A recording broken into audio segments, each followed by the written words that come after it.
Hello and welcome. I'm Olivia Mattis, delighted to welcome you today on behalf of the Sousa Mendes Foundation to the final program of our 2025 season.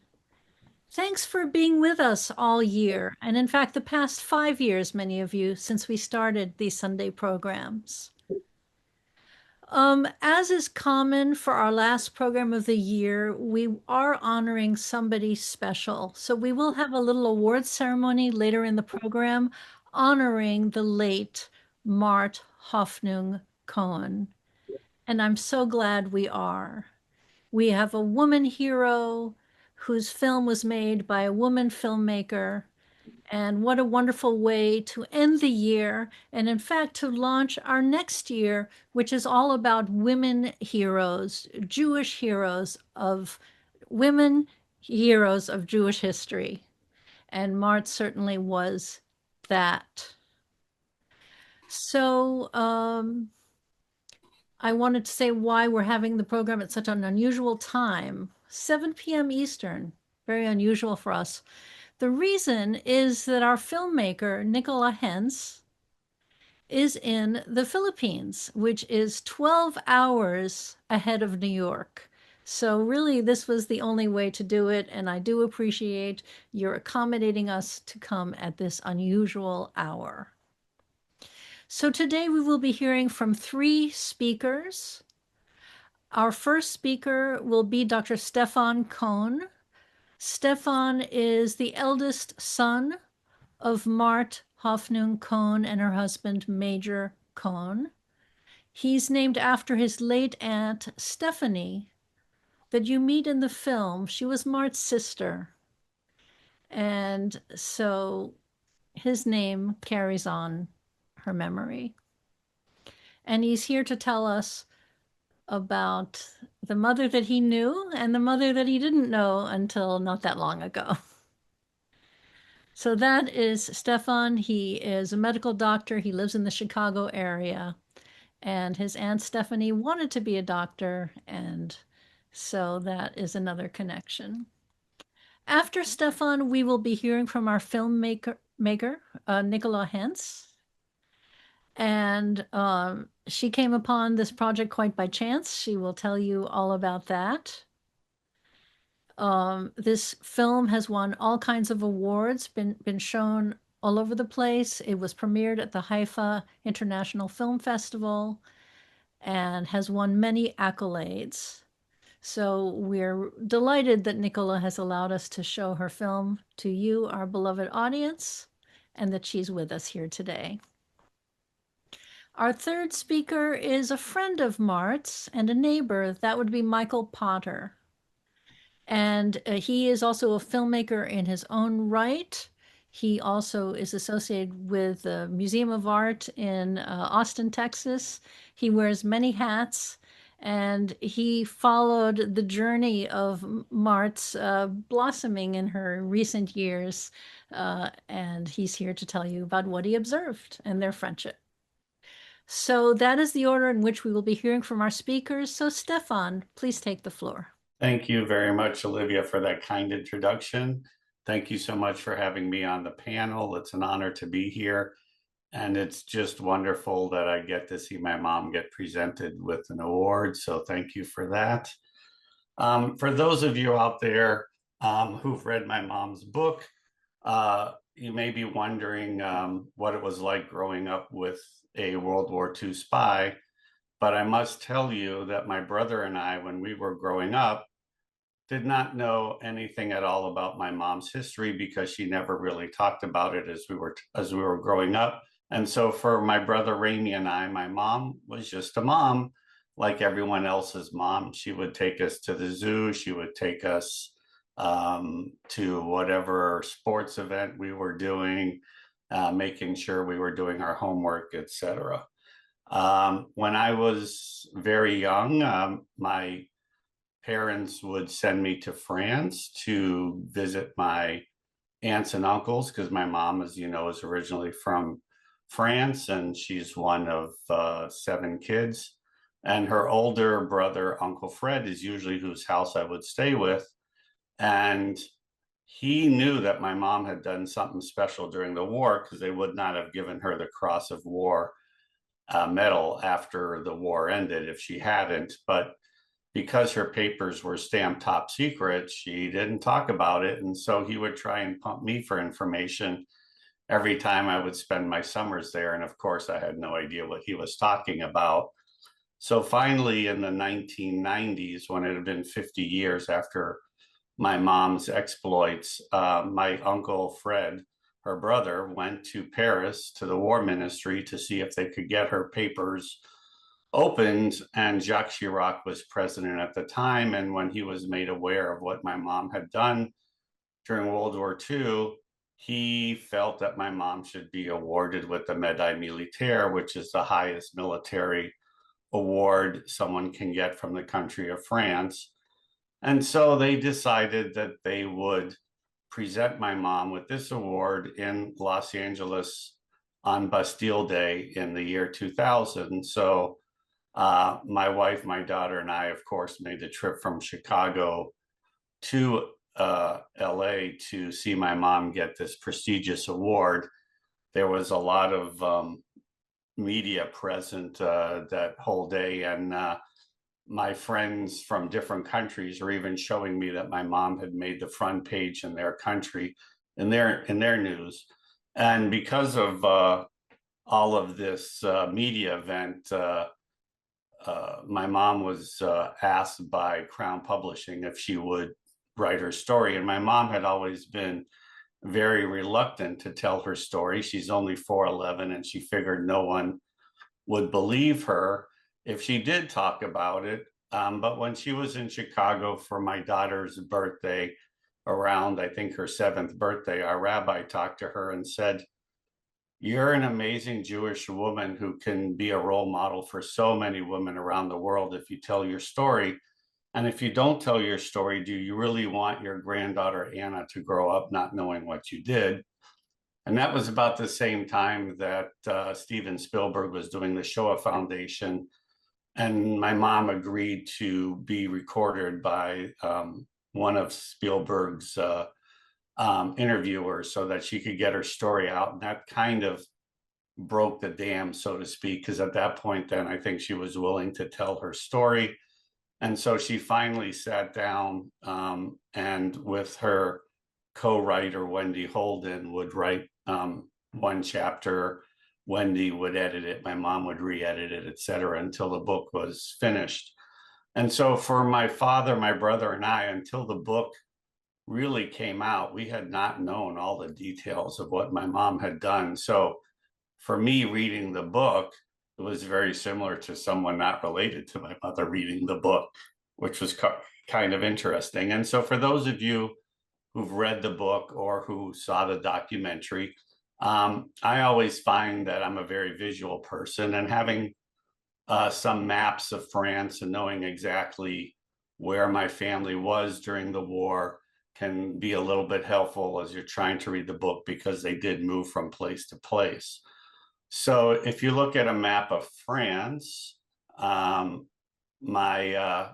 mom grew up in Metz, which is right by the French-German border. And prior to World War I, it was actually German. And that's why my mom spoke fluent German.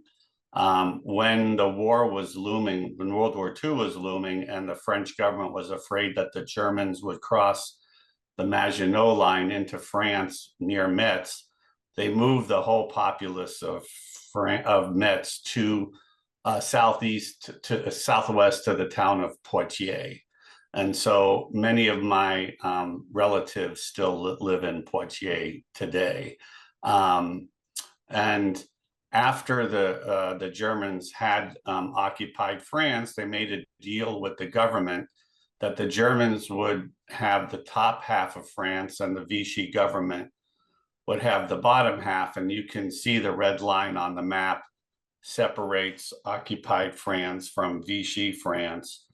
And Poitiers, unfortunately, was on the wrong side of the border, but it was very close to the line. And so my Aunt Stephanie and my grandfather were helping Jews cross into Free France with false papers. And at one point, my grandfather and my Aunt Stephanie were arrested by the Gestapo. My grandfather was released, but my aunt was not, and she was eventually taken to Drancy in Paris and then to Auschwitz, where she was killed. If you're wondering what my mother was doing during that time, my mother was down way by the Mediterranean Sea in Marseille, which is at the bottom of the map. And she was doing her nursing studies at that time. And that is why she was not in that area when her sister was taken. And so after the Allies had liberated France, my mom went up to Paris to try and volunteer to be in the Free French Army, which was associated with Patton's 3rd Division. And so during that, she eventually, after repeated attempts to try and join the army as a nurse, they finally did let her join. And when they found out that she spoke fluent German, she had blonde hair and blue eyes, she was at first used to interrogate some German POWs, and that worked out pretty well. And so after that, they asked her if she would go into Germany as a spy with false papers. And that is, she was there for about 3 months getting intelligence for the Allies as to where German panzer divisions, German troop movements were. And that's why she got the Cross of War, because her actions helped save so many lives, Allied soldiers' lives. And of course, like I said, I knew nothing about this until really the book came out, because my mom would never talk about it. But once her book came out, my mom did go on the lecture circuit. And there's my mom with a copy of her book, Behind Enemy Lines. And my father, who had been a doctor for most of his life, was now relegated to being a Sherpa, because everywhere my mom would go, she never packs light. So he had to carry the suitcases, and he had to carry the suitcase with all the medals and awards. And they would lay them out for everyone to see wherever she went to give a talk.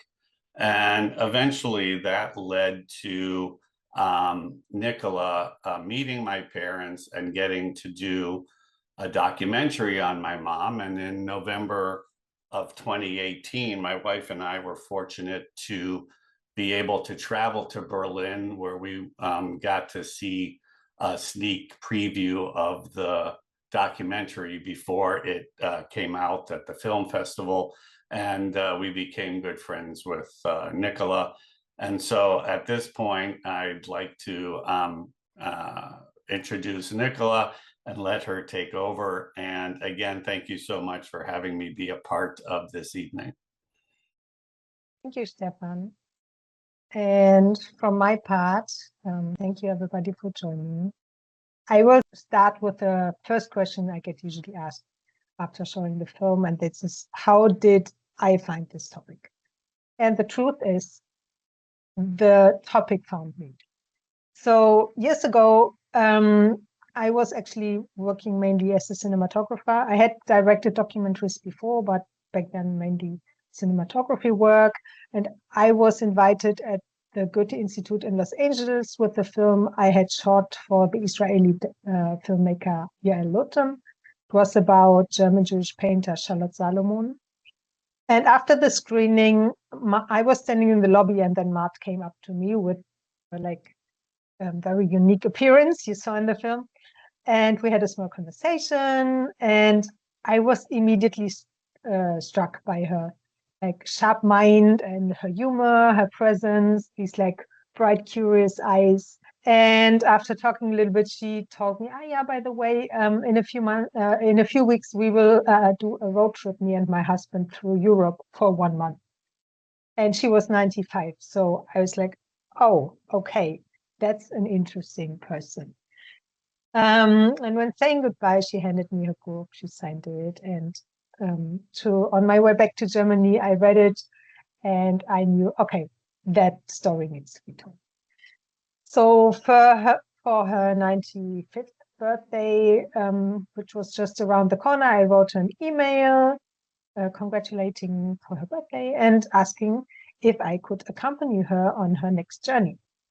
And she said yes. And soon after, I visited her in Metz, her birthplace, and in Poitiers, where I also met part of her French family. And I started with first recordings, outside her birth house, in Poitiers, in different parts of the city, at the demarcation line. This is the photo.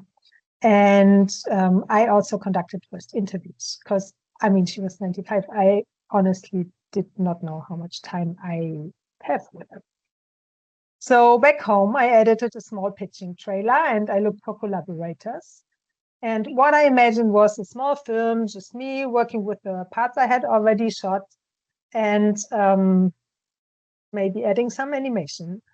But it turned into something really, really much bigger than I imagined. So we had, in the end, an international production team, my producer Amos from Israel, Marie from France, the co-producer, as well as cameraman, a French editor, a French musician, and Michael from the US joined as executive producer. So yeah, really international production. And so the main shoot happened in January, February 2016. And that was Marthe's next tour through Europe. We started in London, we went to Paris, and then we went to several places in France, which were tied to her history and her story. And that was in total about 4 weeks, followed by another 3 weeks in Los Angeles, where I did recordings and research. And Marthe is a bit funny. At first, she enjoyed the attention and then realized, well, I mean, having this film team around is really work, especially fitting it into her tight schedule, which was sometimes 3 talks a day. So that was really a bit maniac. And when she was asked how it was to work with the film team, she sometimes was like, well, they're a little pain in the neck sometimes. But I mean, to be honest, I think we had a really good time together and we had a lot of fun together despite the heavy subject. The concept of the film was to follow Marthe in the present, her mission, her talks, and from there dive into her past. So not an investigative piece, but really a biopic that lets us feel her story on an emotional level. And I always saw Marthe as a co-creator. She had rejected earlier film offers that focused only on the spy story. But for her, the most important was honoring her sister and her fiancé and her family. And that also guided me and guided us in every step of the editing process. During the editing, we also filmed additional material without her in places of importance like Switzerland, Marseille, Freiburg, and the Black Forest area, the Secret Line, which is here in the picture. And that was to capture the atmosphere of these places as she described them and what they meant to her at that time of her story. And of course, a huge part of that was archive research. So I went to archives in Metz, in Poitiers, in Freiburg.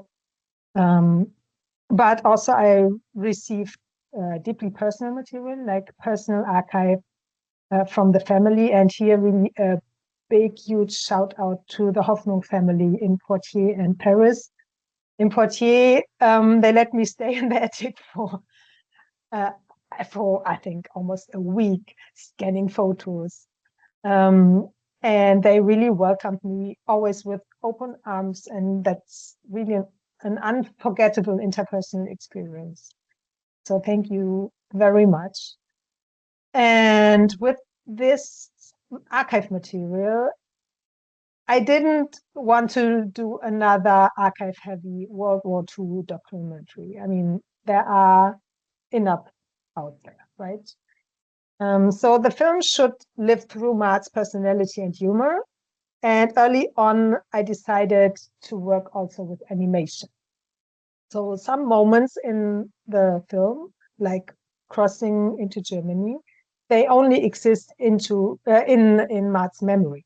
And memories change over time, which of course doesn't make them less true emotionally. But the animation gave us a way to stay close to Marthe's subjective experience.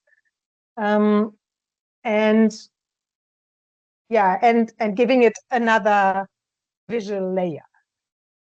And I don't know if you noticed, even the black and white archive footage, the photos, they carry a slight hint of color, like a subconscious reminder that this story is not kind of closed, it's not in the past. And also a reflection of Marthe's core message, be engaged and don't accept any orders that your conscience cannot approve today. So after 4 years of production, actually quite short for an independently produced, publicly funded documentary, we had our first team screening in Berlin. Marthe came together with Mage, of course, and Stefan and Barbara, joined from Chicago. And the whole film team was there. To be honest, I was terrified. So what would she think first time she would see the film?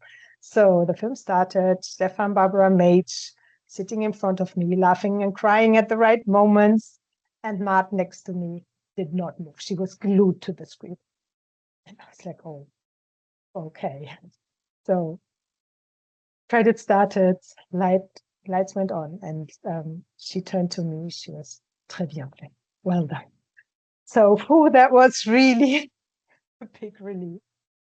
But actually, the greatest compliment came from Stefan's wife, Barbara. She said, well, after knowing Barbara for like 30 plus years, I finally understood where she comes from. And that kind of told me, okay, the film works on an emotional level. So then was the big world premiere at the International Film Festival in Haifa. Marthe attended and was really the star of the festival. Everybody wanted to interview her. After 1 week, everybody knew her name. And it was so heartwarming to see how her and her story were honored and how much she enjoyed this well-deserved attention. And the film received an honorary mention, which Marthe accepted in our behalf. And yeah, we traveled to Germany to the festival premiere. The film was released in France in cinemas, and more countries followed. It was super interesting to see the different responses to the different aspects of the film according to the countries. And then my personal mission was also to create educational material. I worked on it with a museum in Frankfurt, and the film was shown in schools and at Holocaust memorial sites. Here's a photo of one of the subcamps of Buchenwald, where it was shown at the memorial site. So that is one of the most meaningful outcomes for me personally. And yeah, finally, I want to thank Marthe's family in France and also Stefan and Remy, and of course, Major, for the support and the friendship. And also a big thank you to Michael, whose constant encouragement and commitment as executive producer really kept us going in some of the more difficult times of film production. So, Michael, I hand the floor over to you to share your side of the story and your friendship. Thank you so much, Nicola. So the film turned out to be such a fantastic film. And, next year's program on strong women is this is a great segue to that agenda next year, because not only was Marthe a very, very strong woman, but so is Nicola. So it's a great segue to the 2026 program. So the remarkable thing, I grew up I was the kid that grew up across the street from the Cohn family, and you know, it's funny because even today, more than a half century after they moved into the house in Southern California, I still think of them as the new people, the new people on the block 50 years later. And you know, Mart, and this has come out with the previous two speakers, but Mart was, she never thought people would believe that she was a spy because the James Bond version of a spy, a woman who's a spy, is a beautiful woman with long legs, statuesque. And Mart was always thought that didn't quite capture, you know, her personality. And so she was nervous that, you know, if she came out, you know, as a spy, whether people would believe her. Growing up in our neighborhood in Southern California, which is very typical with many, many places, you know, in the 70s and 80s, is that everybody in the neighborhood, all the fathers, pretty much participated in World War II, including Mage. But next door on the other side, we had someone who was an aircraft mechanic during World War II, and up and down the street. And of course, you know, this is part of the greatest generation. These people they didn't talk a lot about their activities, and occasionally Mart did try to mention it to the men who had served in World War II, and the men, you know, just they couldn't comprehend what she was talking about, and that always frustrated Mart.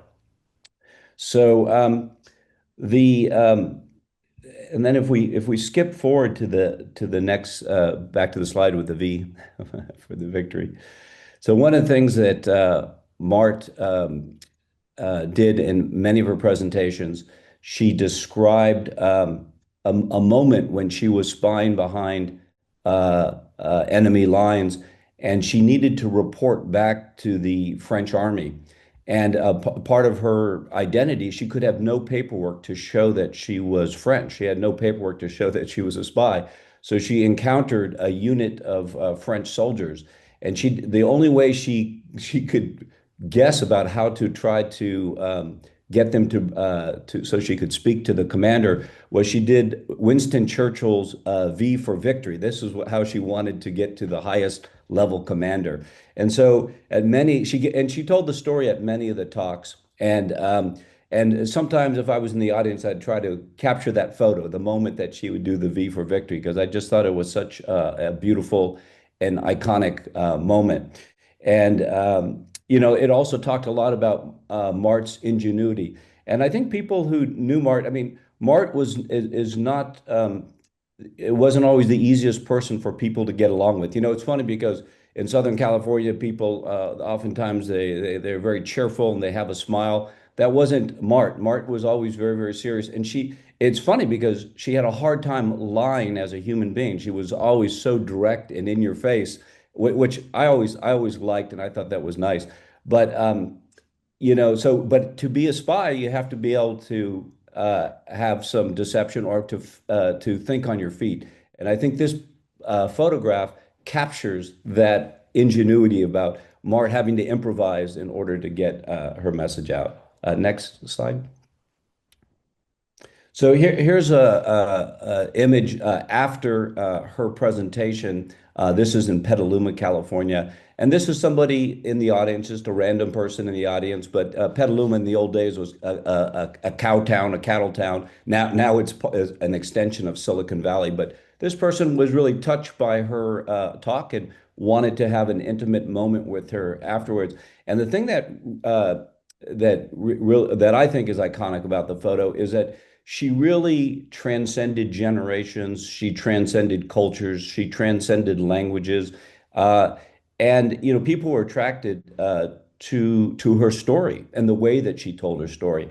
And I have to tell you, you know, after living in the United States for so many years, she always had a very distinctive French accent. And it was, you know, and so it was hard for the average American audience to understand every word. But you know, I'd go to these speeches, and I remember we were at the World War II Museum in New Orleans, and she was a part of a very distinguished group of war heroes, one of about 10 selected for that year. And we had overrun the allotted schedule time for Marthe, and Marthe. Uh, Everybody in the audience wanted her to continue. So here it is, we're in New Orleans, and here's somebody with a very, very thick French accent, and people just would listen to every word. And the way that she would tell the story was there was something that was so kind of so direct and not matter of fact, but so direct and from her heart. People wanted to hear every single word. This next slide is from the Paley Center in Los Angeles in 2019, and it was an event. It was a fireside chat with Larry King, and the headlines after that, after this panel that they had to honor her and other heroes, is that after they got done with the fireside chat, Mage also participated in that fireside chat, which was very, very nice. The headline said Larry King has interviewed 50,000 guests, and he's finally met his match. And he talked about Marthe, like, hey, this is somebody I never want to mess with. She's a spy. There was also Peggy Noonan, who met her, later commented about Marthe, like, she said, I just met the most beautiful woman with sparkly blue eyes, and you have to watch yourself because she could kill you in a moment because she's a spy. And so people were captivated by her story. Yeah, so this was also during the Haifa Film Festival. This is with the press and the VIP. And one of the things that was so remarkable about that event is that at 99 years old, she jumped on a plane in Los Angeles, ended up in Israel at the Haifa Film Festival. And as Nicola talked about earlier, she just kept a schedule all day long. She would be interviewing with Italian television, German television, Israeli television, and just the endurance. But it also speaks to her commitment about getting her story out there. And I think one of the things that allowed Marthe to live to the extraordinary age of 105 is that she wanted people to know this story. This is what drove her. And this is not, so when people talk about life extension, should you not drink alcohol, eat all the right foods? For her, it was have a purpose in your life and drive your life to that purpose. And this was not some synthetic choice. This is something that she felt incredibly strongly about. So one of the things in Israel, we had organized for her to meet with the U.S. ambassador. And there's we have we had originally the Tel Aviv embassy in Israel, and then eventually we had the embassy in Jerusalem, which still of course exists today, and she was hosted by Ambassador Friedman, and they were excited, and I think part of the excitement from the embassy, when they immediately put this out on their Twitter account, was that they wanted to show that, hey, they were hosting high-level people in the embassy in Jerusalem, honoring these people, and they really wanted to get that message out there. So next slide. This again, on this panel, we've talked about how great of a film Nicola's film is. But in some ways, you don't have to take our word for it. I think the Audience Appreciation Award, I think we should listen to the audience. The audience loved this award. And one of the things that Nicola did a remarkable job about, she mentioned that there are, there's plenty of films out there, very serious documentary films about the challenges of the Holocaust. But this is really a tender love story. She and Mage flew all over the world to communicate this message. And that makes it a very special film, and it's very heartwarming. And I think that's also, one of the key reasons that the audience really seemed to appreciate it. During COVID, when Marthe was 100, Marthe had lived long enough at 100 years old. She had already survived the great Spanish flu, the pandemic 100 years earlier. And here it was, she was surviving COVID. So we had organized with a number of other people to have a COVID safe 100-year birthday party. And this was before the vaccines were available. So we did it. We organized a parade of cars, and so she was kind of a local celebrity in the neighborhood. So all the neighbors drove by in their cars, and they all waved to her, and it was just such a beautiful way to acknowledge a local hero. Next slide. One of the interesting things about being a modest celebrity is that people are always coming out to get attention and do things.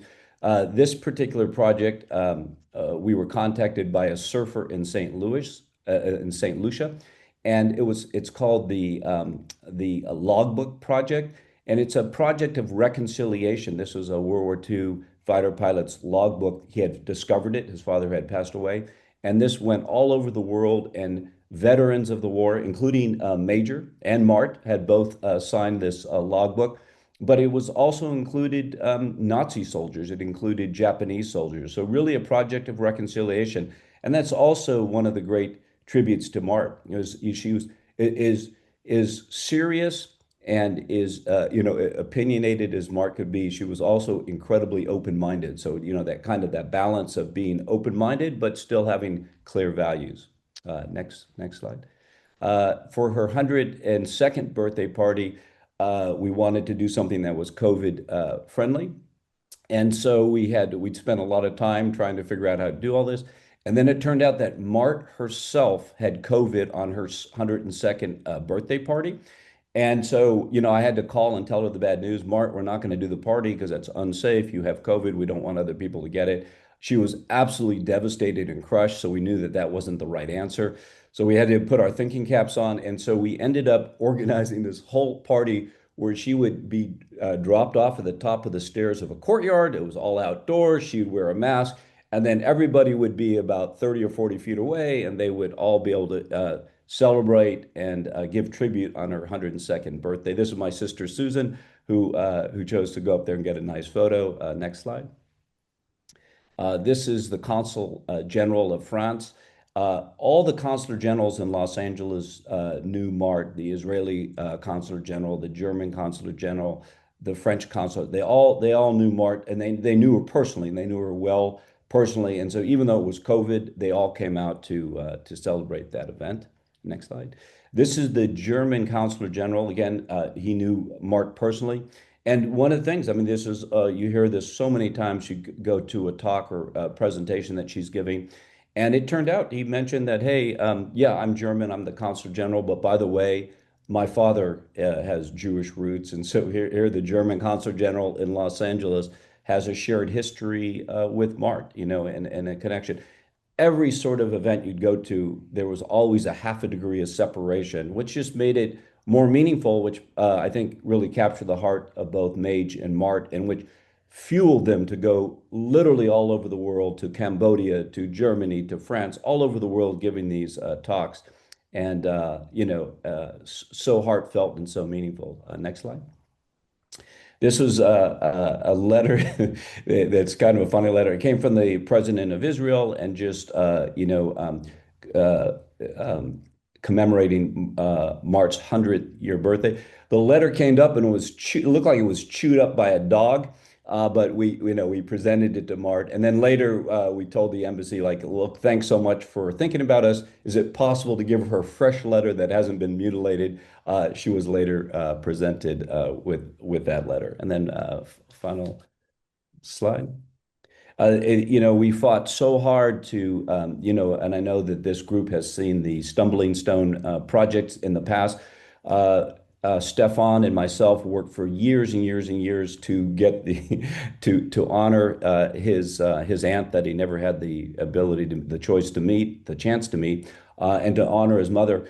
And it was such a struggle in France. And part of it has to do with the sensitivity. There's a large Muslim population in France, and I think there's a lot of sensitivities that somehow trying to remember the Nazi era and to try to commemorate the victims, that somehow that might upset people. But after years and years and years, we prevailed, and it was a really meaningful moment. And you can see that Stephanie, the aunt who was murdered by the Nazis, that she's also honored with Mart. And of course, Stefan was named after Stephanie. But I think so when I got back, thank God Marthe, lived. We were told by the French government we don't honor live heroes, only dead heroes. But here it is. We had Marthe honored. But one of the things when I got back from this event, sadly by delaying so many years, Marthe was unable to travel to be here for that particular event. But the only thing I told Marthe was it was a beautiful event, and it truly was. I mean, when the French government finally made the commitment, it was a beautiful, beautiful event. But I just told Marthe, your sister will never be forgotten, and that's all she wanted to hear. So thank you. Wonderful. Thank you so much, Michael, and our other speakers, Stefan, Nicola. So now we're going to do a little award presentation, and I have my colleague from Portugal, Mariana Brantas. She pre-recorded her presentation because of the time difference, even though she's in our audience, as it turns out, but we will watch a video of the presentation. Thank you, Olivia. I am Mariana Brantas, and I am speaking to you from central Portugal, only a few kilometers away from the new Sousa Mendes Museum in Cabanas de Viriato. The Sousa Mendes Foundation and the Sousa Mendes Museum commemorate a unique act of conscience which resulted in the rescue of thousands of refugees in the darkest days of 1940. We are here today to honor another unique act of courage, that of a young French Jewish woman who accepted the mission to go deep into enemy territory to gather critical intelligence, which certainly helped to accelerate the end of the war and save countless lives. The Aristides de Sousa Mendes Foundation 2025 Humanitarian Award is presented posthumously to Marthe Hofnung Cohn, aka Chichinette, and it is here presented to her son, Dr. Stefan Cohn, on December 7th, 2025. The award includes a certificate, as you can see, bordered with the colors of the Portuguese flag, green for hope, red for courage, and the phrase from Aristides' own defense, I could not have acted otherwise. The Sousa Mendes Award, the Sousa Mendes Foundation Award consists of a silver medal coined in 2020, the 80th anniversary of his rescue actions by the Portuguese National Mint. The award comes in a case with Aristides' image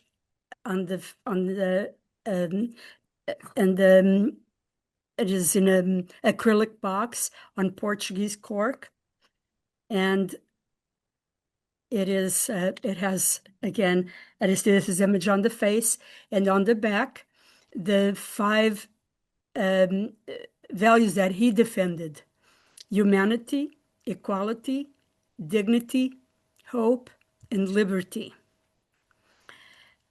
It is a limited edition collector's item, and we hope your family will enjoy it. Thank you, Stefan, and your mother for speaking up and helping to remind us of the importance of stepping forward, not just for the memory of the past, but to secure the future.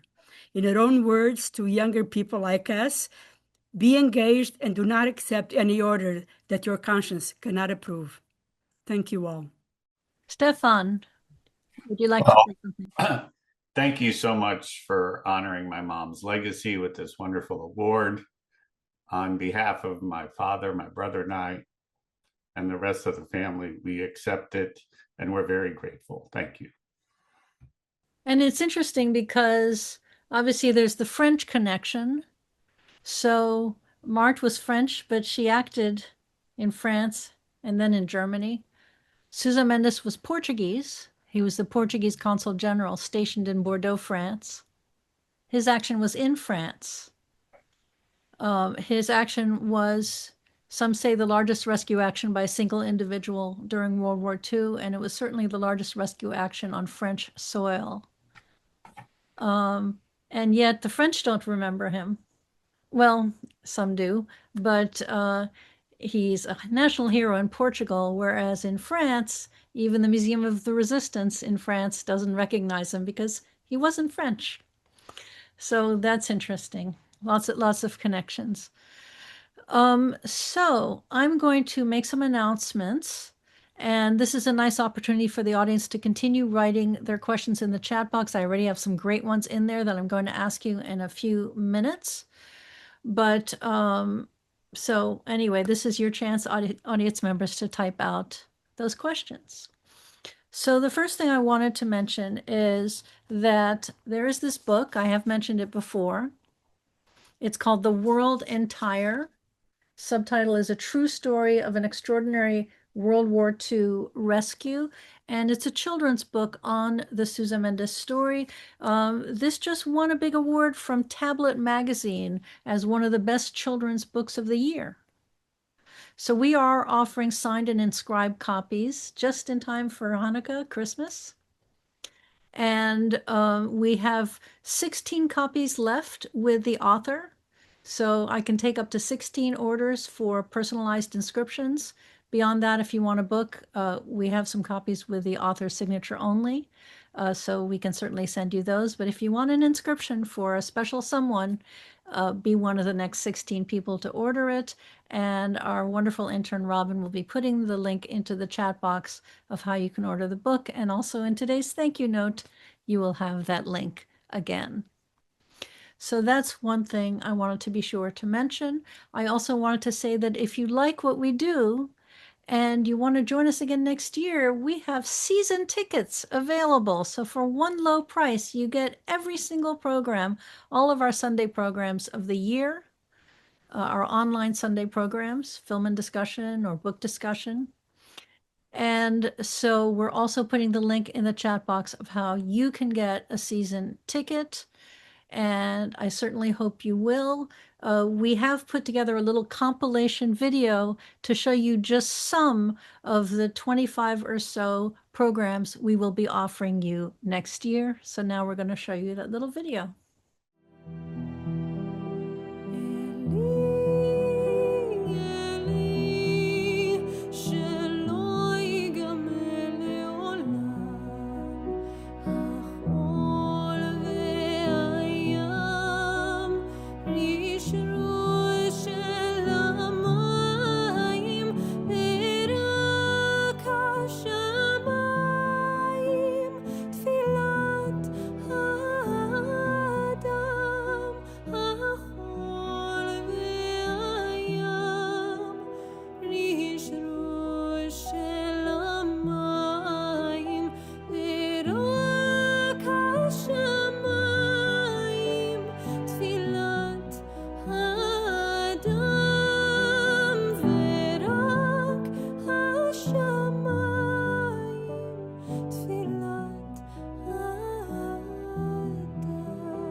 Okay, so now to audience questions. So someone in our audience is remarking on Nicola's beautiful film and how the music was perfect. So Nicola, tell us about your choice of music in this film.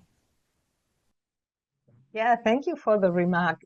I always love it when people go into the details and the artistic details because, I mean, when you do a film, everything is a choice, right? And then when you watch the film, it's just there. So thank you for remarking this. And I was actually working with a French musician who, since we were a German-French co-production, the musician had to be French. I didn't know him before. And I was really going by my gut feeling. I was going through the websites that I was presented. And then I was like, yeah, this sounds good. So he's a bit on the alternative side. We actually never met. We only communicated via, back then, Skype. And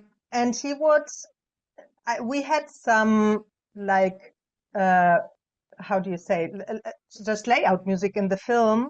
And then when you edit the film, like over the span of like 2 years, and then you suddenly have to get another music.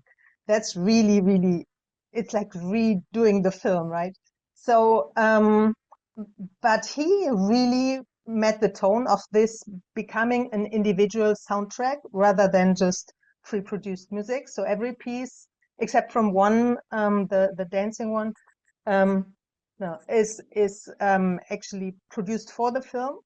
And for me, I try to keep it genuine, not too much, because I also realized, yeah, he's a musician. He wants the music to be present, but I'm the filmmaker, and I have to find the balance between the music and the images and the story. So that was a bit of a task, and he did put on a lot of clarinet as like kind of the classical instrument. And I realized that can quickly become too cliche. So in the sound mixing, my sound mixer and I kind of readjusted the instruments to each other to fit. And yeah, that was a very detailed work we did there on the music. This is a question really for all three of you. And that is, I mean, she's such a positive person, has this wonderful attitude, but I'm interested, and our audience is also interested in knowing what she said to each one of you about her life living under the occupation and living behind enemy lines. And was she fearful? How did she cope with the fear of the constant persecution and risk? I mean, what did she reveal to you? I can start if you'd like. So after the book did come out, my mom did sit with me for a while to talk specifically about those things. And she was definitely nervous because when she first went through Switzerland into Germany with the false papers and had to show them at the first Nazi officer who asked for her papers, she had no idea whether they were going to pass muster or not. So that in itself has got to be horrifying.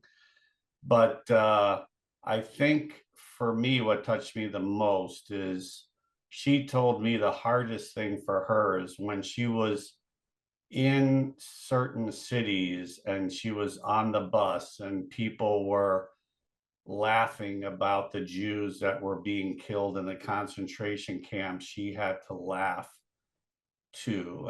And this is after she'd already lost her sister. And I can't imagine how hard that had to be in order to blend in.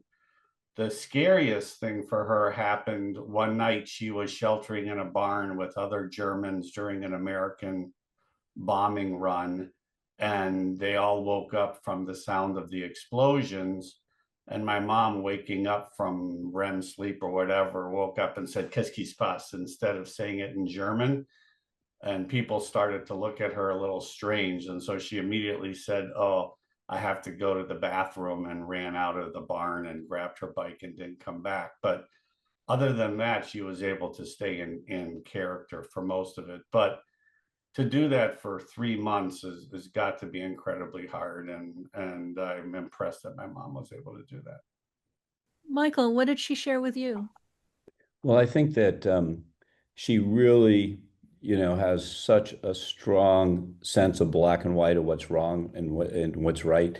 And I think that helped her because, if you believe so strongly in what you believe in, it makes it easier. Also, I think she wanted to look after her family, so that also gave her a lot of resilience. And one of the things, and I think that carried over when she was getting ready to give a talk in Oregon. The FBI called her and warned her that there could be white supremacists that might attack that event. And she just laughed and said, "Look, I made it past the Nazis. Of course I'm going to go to this event. I'm not going to be scared away." Nicola, anything to add? Yeah, what I found really interesting about Marthe is this kind of proactive attitude. And I think that showed, she arrived in Poitiers as like a foreigner, and first thing she does is she helps other refugees to get along. Like, and this continues throughout the whole story, this like sense of I'm gonna do what I can do, this really like moving forward. And when I was filming with her, I think I asked like several times, like, were you not afraid? And then she would get mad. I was like, why do you constantly ask? I'm afraid, that was just not, I mean, I'm sure she did have these moments of fear, but that was just not the predominant feeling. And that was really interesting to hear.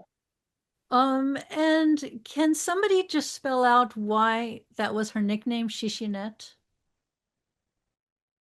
Yeah, I'll be happy to take that one. So someone wrote in the chat that the French army said she was a pain in the neck. That's not really where it comes from. So Chichinette is like a fly that keeps trying to sting you and you're trying to bat it away and it just keeps coming. So the time that my mom got that moniker, which by the way, she does not like, or she did not like that nickname, was the French army and Patton's third division was getting close to Germany at this point, and the French commandos of Africa had joined them as well in their push towards Germany. And my mom tried 7 or 8 times to cross the line with false papers into Germany by going through the front. But the front was constantly in motion because the Germans were retreating, the French were advancing. And so even though she kept having unsuccessful attempts, in fact, one where she ended up in a small canal, she kept trying, just like a bug would keep trying to bite you, even if you slap it away. And it was the French commandos who gave her that moniker, Chichinette. Okay. Does anyone want to expand upon Mart's story in Indochina and Vietnam? Someone is asking. I can take this one too if you want. So when my mom, after the war, my mom was stationed with French intelligence in West Berlin. And at that point, all the different countries were spying on each other, and that really wasn't what my mom signed up for. But her fiance, Jackie, who had been studying medicine, had wanted to go with my mom as a nurse and a doctor to Indochina and provide healthcare to people in Indochina. So my mom decided to stay in the military, and she boarded a ship that took her to Indochina. And by the time they got there, then she was involved in the French Indochina War, where she was doing open drop ether anesthesia on the field sometimes while people were shooting at her. And that's where she got her medal from Indochina. So she also has a medal there for some of her exploits there. And I think about 8 years ago, she finally was able to take my dad to Vietnam to show him where she had been. And I think that was a really important trip for both of them. And I'm glad that she was able to do that before she passed. But mostly she was assigned as a French nurse and nurse anesthetist with the army during the war in Indochina. It was very interesting because when we were living in Minneapolis in the early 1960s, my mom was asked to speak in front of a government panel about what the United States chances would be about a war in Vietnam, because she had been there. And she said, you're not going to win. You don't understand what the people are like. You don't understand what the culture is. You don't understand what the terrain is like. This is all the mistakes that the French army made. You're not going to do well if you go in there. And their response was, now, that was the French army. We're the US government. We'll take care of it. And clearly we know how that ended. Yeah, really. There is one more question I wanted to get in there, and that is I couldn't help but notice on the Stumbling Stones, Hoffnung with 1 F for Stephanie, 2 Fs for Mart, and in the New York Times obituary, which is how I first learned about Mart's story just a few months ago, they spell it Hoffnung with 1 F throughout, but they reproduce documents of hers with 2 Fs. So 1 F or 2 for Hoffnung. It all depends. Their name originally, when they came from Poland into France, was Gutgluk, and then it was changed to Hoffnung, and some people spell it with 1 and some spell it with 2. So some of my cousins use Hoffnung and others use Hoffnung. It's just a matter. It's kind of like with the name Cohen, which comes from the Hebrew Kohanim. When my father's family came through, they just spelled it Cohn. It was just when it was translated from Gukluk to Hoffnung. Sounds good. Maybe just one addition shot to that, because Marthe shared that she really fought for this being spelled correctly. In German, it's spelled with double F, and that was really one of the things it was important to her. Okay, so we're at the end of our hour. We're at the end of our year of programs. Thank you to our filmmaker for such a beautiful film and for capturing her legacy. One powerful woman telling the story of another powerful woman to launch our whole season of next year of powerful women's stories.